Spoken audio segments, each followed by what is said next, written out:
Este segundo vídeo, dedicado al capítulo 5, va a versar sobre el puntero this.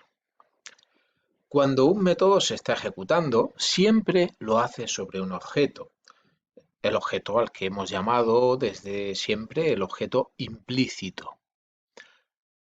Desde el punto de vista del método, el objeto sobre el que se está ejecutando se ve como un argumento implícito. Quiere decir que es un argumento que no aparece en la lista de parámetros, pero sí está de manera implícita.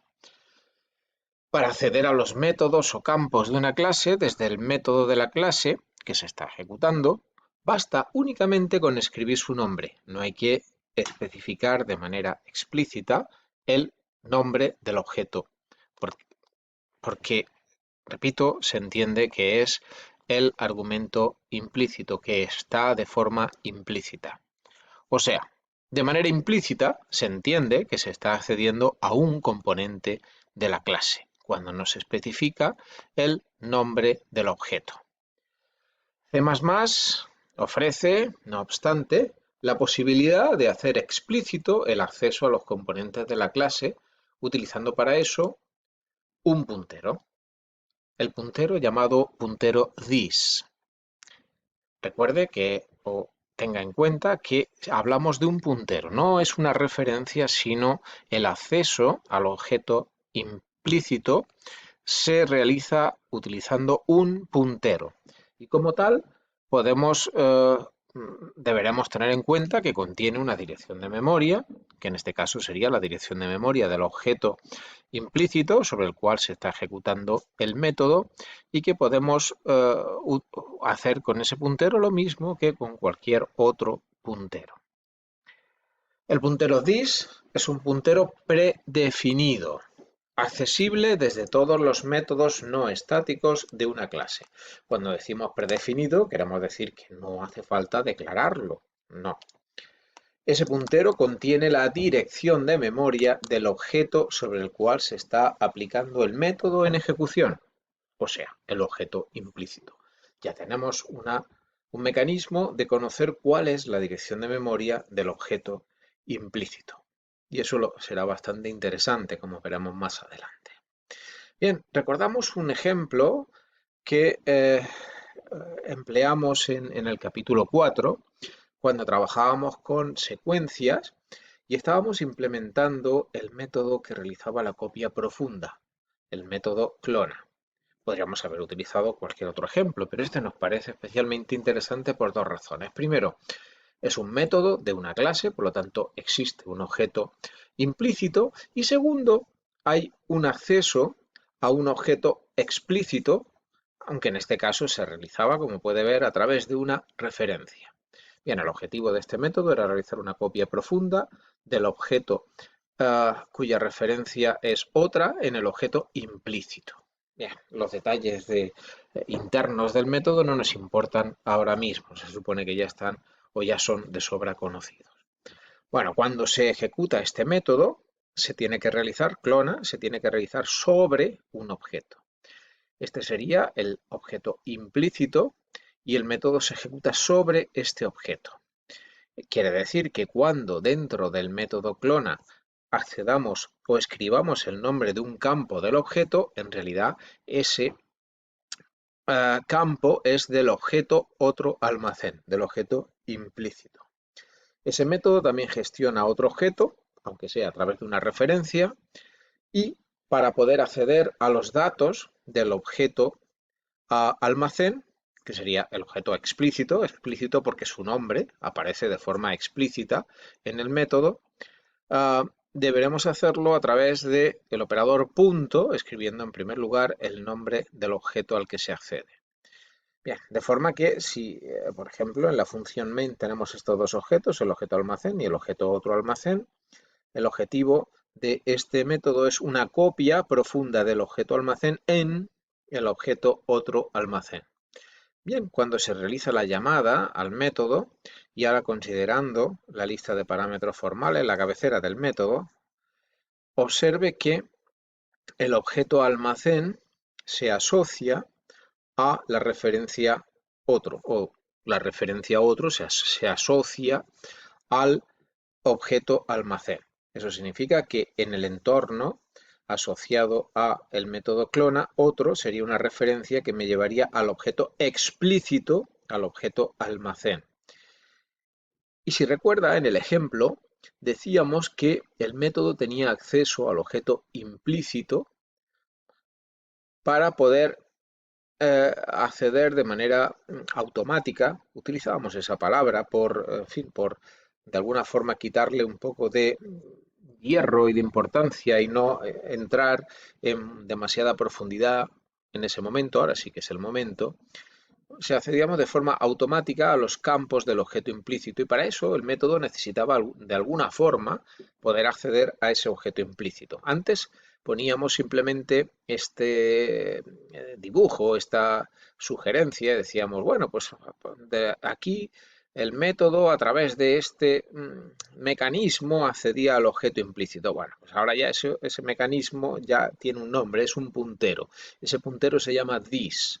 Por lo tanto, el método clona accede al objeto implícito y a todos sus campos, por supuesto, a través de este puntero. De esa manera, si nos fijamos en el código de la función clona, cuando escribimos aquí otro punto capacidad, estamos haciendo un acceso de forma explícita. A través de esta referencia a otro, accedemos al objeto que en la función main se llama almacén y el campo capacidad sería este de aquí. Si escribiéramos no aparece, pero si escribiéramos capacidad, simplemente sin nada por delante, capacidad sería el campo, capacidad del objeto implícito, aquel que es accesible a través del puntero this. Bien, en cualquier caso, observe que estos tres métodos que son llamados dentro del método clona son métodos que se van a aplicar sobre el objeto implícito. ¿Por qué? Observe, no hay ningún identificador delante del nombre del método y el método siempre se aplica sobre un objeto. Si no hay ningún nombre de objeto, es el objeto implícito el que sirve para que los métodos se ejecuten sobre él. Bien, pues this es un puntero y utilizando la sintaxis propia de los punteros se puede trabajar con él. Lo usual es utilizar el operador flecha para obtener acceso a cada uno de los campos de ese objeto. De forma que si ponemos this flecha y el nombre del campo, accedemos a cada uno de ellos. Si estuviéramos en este método, al escribir this flecha, accedemos a todo el objeto implícito y al decir this flecha total utilizados, por ejemplo, accedemos al campo total utilizados. En cualquier caso, no es preciso ni necesario ni siquiera recomendable realizar el acceso utilizando esta sintaxis. Bastaría con escribir el nombre del campo. ¿Cuándo es obligatorio? Bueno, es obligatorio en situaciones como la que vamos a ver en este pequeño ejemplo. Tenemos una clase llamada prueba con un campo privado llamado dato y tenemos dos métodos públicos. Un método constructor que recibe el valor que se va a copiar en el campo privado y un método llamado método, fíjese que está escrito de forma inline, este es un método declarado de forma implícita como inline porque su código está dentro de la declaración de la clase, donde tenemos un dato local llamado 9 y luego pinta el valor del campo local y el valor de el campo o del dato miembro dato. Bueno, veamos qué es lo que ocurre. Cuando esta instrucción, estamos dentro del método, cuando se ejecuta esta instrucción, se supone que estamos accediendo al campo local, al llamado dato, y cuando estamos ejecutando esta instrucción, como tenemos una escritura explícita de que queremos acceder a el objeto implícito, lo que queremos decir es que accedemos al campo dato del objeto implícito this, con lo cual no hay duda acerca de si nos referimos a la variable local o al dato privado dato. Observe que hemos tenido que recurrir a esta escritura explícita para evitar que el dato local del método tenga prevalencia sobre el campo privado. En cualquier caso, puede entender que es la forma más sencilla de solucionar este problema es utilizando una variable local con otro nombre, evidentemente. Bueno, veamos qué ocurre cuando se ejecuta el programa. Evidentemente, la ejecución del programa nos debería decir el valor del campo dato y el valor del campo privado. Bien, cuando se empieza a ejecutar un programa que utiliza esta clase, como este de aquí, se actúa el constructor de la clase con un valor 5 y eso hace que el número 5 se copie en el parámetro formal el dato y a su vez la ejecución del constructor hace que el campo privado, el dato miembro llamado dato, se inicialice con el valor recibido, con 5. Bueno, este sería el resultado de la creación del objeto, un dato llamado P y el campo privado con el valor 5. Cuando se ejecuta método, el método contiene su puntero this que nos permite acceder al objeto implícito sobre el cual se está ejecutando el método. Aquí lo tenemos, P es el objeto implícito, this me lleva al objeto P y ya internamente hay una variable que se llama dato con valor 9, aquí está, de forma que ahora ya cuando se ejecuta esta instrucción, evidentemente estamos accediendo al dato local 9 y cuando se ejecuta esta instrucción se puede ver clarísimamente que el puntero this nos lleva al objeto implícito y accedemos al campo privado llamado dato. Pero en cualquier caso, recuerde que la mejor solución es utilizar otro nombre de la variable local y no llamarla dato, evidentemente. Bien, lo habitual es emplear el puntero this para hacer referencia al objeto completo mediante esta expresión y de esa forma accedemos a todo el objeto completo, this, con un asterisco por delante. Aunque si trabajamos con this, simplemente sin el asterisco, lo que tenemos es el puntero que me lleva a ese objeto, recuérdelo. Bien, los usos más frecuentes del puntero this son dos. En primer lugar, cuando un método, si el método devolviera una referencia a un objeto de la clase, una referencia, recuerde, podemos utilizar directamente la expresión asterisco this para devolver el objeto implícito. Realmente, al devolver una referencia, lo que estamos devolviendo es un alias a ese objeto implícito. Recuerde, cuando hacemos return asterisco this, si el método devuelve una referencia, estamos devolviendo un alias a ese objeto. Y en segundo lugar, y este es un problema que hemos dejado pendiente y que es el momento de solucionarlo, es evitar la autorreferencia. De esa manera evitaremos que un objeto se pueda asignar a sí mismo. Recuerde que el método clona estaba en un estado peligroso porque si clonábamos un objeto sobre sí mismo no funcionaba.